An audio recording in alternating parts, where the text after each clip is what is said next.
અમદાવાદમાં ભગવાન જગન્નાથજી માટે આકર્ષક વાઘા તૈયાર કરાયા છે। જરી અને રેશમના વર્કવાળા પીળા પીતાંબર વાઘા તૈયાર કરાયા। ભગવાનના વાઘામાં ગોટાપટ્ટીનું વર્ક કરાયું છે। ભગવાનને પહેરાવાશે મીનાકારી વર્કથી સજ્જ આભૂષણ। ચક્ર, શંદ, ગદા, મોરની પ્રકૃતિ આભૂષણોમાં નજરે પડશે। નેત્રોત્સવ વિધિ, સુનાવેશ અને રથયાત્રાની વિધિના વાઘા તૈયાર કરાયા છે। અમદાવાદમાં ભગવાન જગન્નાથજીની રથયાત્રાને હવે ગણતરીના દિવસો બાકી છે, ત્યારે ભગવાનને પહેરાવવામાં આવતા આવા વિવિધ વાઘાઓ તૈયાર થઈ ચૂક્યા છે। અને આ વર્ષે ભગવાન જગન્નાથજીને જરી અને રેશમના વર્કવાળા પીળા પીતાંબર વાઘા પહેરાવાશે। સાથે મીનાકારી વર્કથી સજ્જ જુદા જુદા આભૂષણોથી ભગવાનને તૈયાર કરાશે। આ આભૂષણો અને વાઘા માટે બેંગ્લોર, કોલકાતા, ચેન્નાઈથી મટીરિયલ મંગાવવામાં આવ્યું છે। 22 વર્ષથી ભગવાન માટે આવા વાઘા તૈયાર કરવાનો લાહો સુનિલભાઈને મળી રહ્યો છે।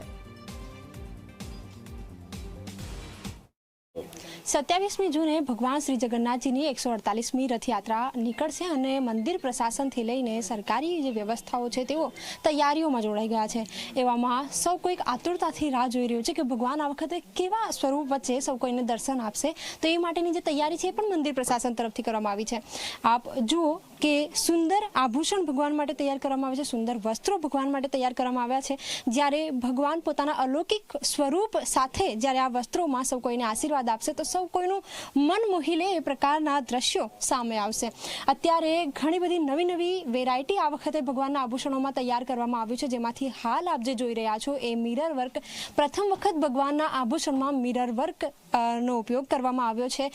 અત્યારે હાલ જે પાઘડી આપ જોઈ રહ્યા છો એ પાઘડી મંગળા આરતીમાં ભગવાન પહેરશે અને ગુલાબી રંગ એને આપવામાં આવ્યું છે। આ સાથે જ જે ગોટાપત્તીનું વર્ક છે, આ જ જે વસ્ત્રો છે, આ જ જે વાઘા છે એમાં ભગવાન આ જ વાઘા ભગવાન ધારણ કરશે। સાથે જ જે આ વખતે સૌથી પહેલી વખત એવો પ્રયોગ કરવામાં આવી રહ્યો છે કે જે ઓર્નામેન્ટ છે, ભગવાનના જે આભૂષણ છે એમાં જે દક્ષિણ ભારત છે ત્યાંથી આ મંગાવવામાં આવે છે, ત્યાંની જ આ ડિઝાઇન છે, કુંદન વર્ક છે અને સાથે જ મોરનો જે ડિઝાઇન છે, લુક છે એ આપવામાં આવ્યું છે।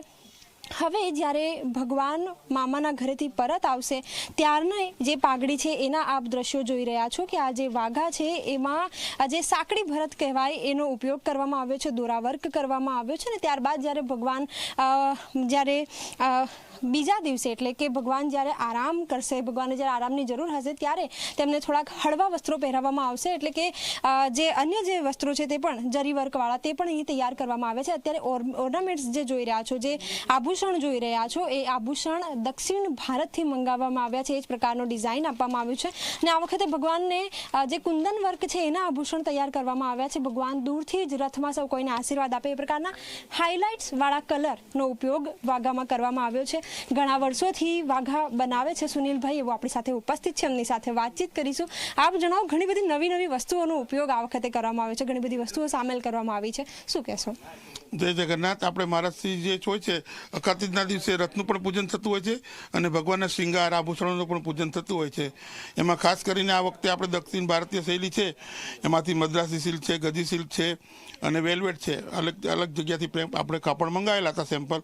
એમાં મહારાજશ્રીની પ્રેરણાથી આપણે પાસ કરતા હોય છીએ। એમાં આ વખતે ખાસ કરીને ગોટાપત્તી છે, જે ભગવાનને પ્રિય કલર પીળો પીતાંબર, જરકસી જામો એવું હોય છે। એટલે આપણે રથમાં નગરયાત્રાએ ભગવાન છે વેલ્વેટના પીળા પીતાંબર ધારણ કરીને ભગવાન નગર યાત્રાએ ભગવાન ભક્તોને દર્શન આપશે।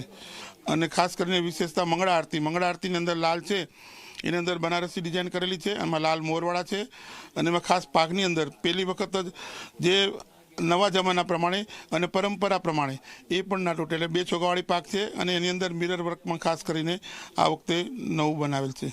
બિલકુલ, પીળું પીતાંબર ભગવાનને અતિ પ્રિય અને એમાં પણ આ વખતે ગોટાપત્તીનો વર્ક આપવામાં આવ્યો છે। એટલે કે ભગવાનનું એક સ્વરૂપ સૌ કોઈ નિહાળતા રહી જાય એ પ્રકારનું સ્વરૂપ, અને એ વચ્ચે જ ભગવાન જ્યારે આભૂષણ, ભગવાન જ્યારે સુંદર વાઘા પહેરશે ત્યારે આ જે દ્રશ્યો હશે એ ખૂબ જોવાલાયક અને મન મોહી લે તેવા હશે।